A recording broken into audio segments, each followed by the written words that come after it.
Good afternoon. I hope you guys are having a good week and enjoying the sunshine and the nice weather this week.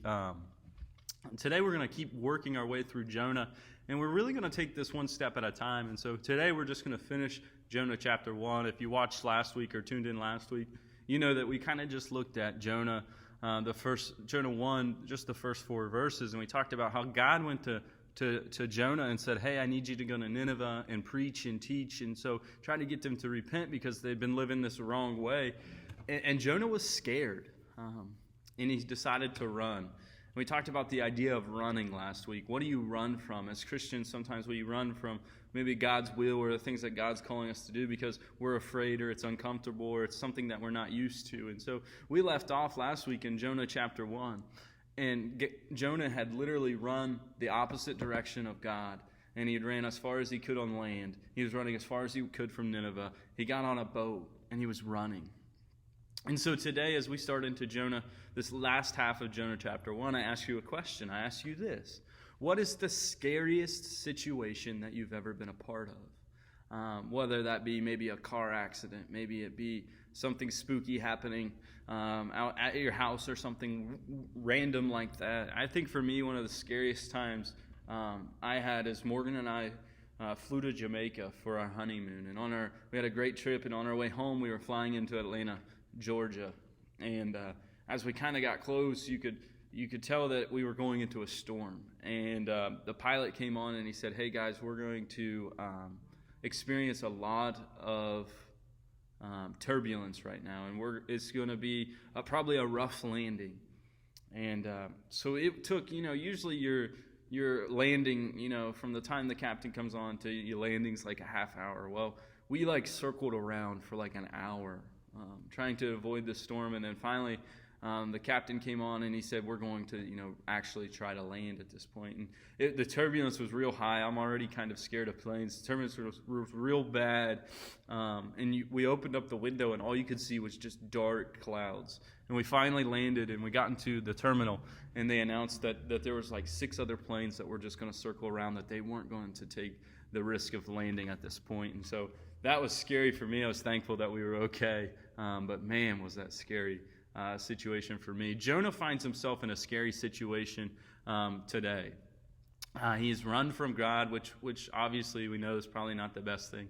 He goes and gets on the boat, and when he gets on the boat, he's not the only guy on the boat. There's a lot of passengers on the boat. A storm starts to take place, and if you've ever been out on a boat in a storm, it's not a fun thing. There's waves crashing into the ship, water starting to come into the boat. People are afraid. It says that they're trying to do everything by themselves to kind of help the situation. The people are throwing things overboard. They're trying to handle it themselves. And as a side note, I think sometimes in life we try to do the same thing. When we're struggling with something or we're down about something, we just try to handle it ourselves. Whether that's, just whatever the situation is, we try to handle it ourselves. And that's what those sailors and the passengers on the ship are doing. But we find out that Jonah is in the bottom of the boat sleeping. And we think, how could he be sleeping at such a hard time? He's running from God. How could he be sleeping? There's a storm taking place. How could he be sleeping? But guys, here's what I know as a fact. As if you are constantly running, you get tired. And I think that's what happens to Jonah. I think he just gets tired. So he goes down and he falls asleep in the bottom of the boat. Maybe he's trying to sleep away his problems. Maybe he's trying to just recover from being so tired. But it's just funny because you see, not funny, it's not funny at all, but there's all of this stuff going on happening around the ship, and there he is sleeping. And sometimes as Christians, guys, we can be running around, and sometimes we can get caught up in running away from God and so much that we get tired. And so that everything else is going on around us, and there we are, just trying to hide out and catch some sleep. There was things that Jonah could have did to help the situation, but instead he's sleeping. There's all of these different things. People are in great danger, and yet he's sleeping. There's people that need his help, and yet he's sleeping. And sometimes, because of how we've ran away from God, or we're trying to run away from a situation, we can get tired and ourselves fall asleep. And it's not a good thing, especially when there are so many things going on around us. So eventually this situation plays out. And one of the sailors comes and finds Jonah, and they say, listen, man, everybody else on the ship has been praying to their gods, and it's not working. It's your turn. And so it's kind of ironic because Jonah was running from God, and the sailor comes to him and says, okay, now it's time for you to go to God in prayer. And so it's kind of ironic that that's how it's going to play out. But Jonah kind of explains his situation. They cast lots. It falls on Jonah, basically pointing that everything is Jonah's. This is all happening because of Jonah running away from God. So Jonah requests that they throw him overboard. And the people are unsure about this. They're like, wait a minute. If this is all happening because the God that you serve is angry, then we can't throw you overboard because what will he do to us?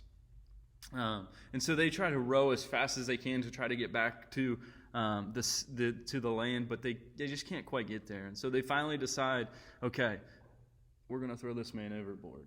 And so they do that. And it says they prayed that this man's life wouldn't perish and that they wouldn't be charged for his innocent blood. And so when they throw the man overboard, when they throw Jonah overboard, the sea just calms.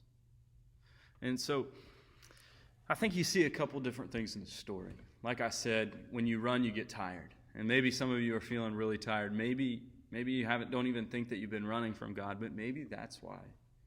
You seem tired, or you're just worn out, or this whole Christian thing is just kind of taking a toll on you. Maybe it's because you've been running for too long. But I think what's also cool here is that God takes the fear of the storm and turns it into people respecting who he is. It says when the sailors saw that the sea had calmed down, it says that they feared the Lord. And it's not like a fear in a sense of like they're scared of him or they don't want to be around God, but it's a fear like of a respect, of honoring and knowing that God has power and control. And so it's kind of neat how God can take situations where we disobey him and he can turn it into something that's going to bring him glory. And that's exactly what he does in this story. And so I hope that you see that today as we look at this second half of Jonah chapter 1. We're going to keep going through Jonah. I think it's a really cool story. What takes place next is really, really a neat part of the story that you're really familiar with. But we'll look at that next week. Hope you guys are doing well. We miss you and hope to see you real soon.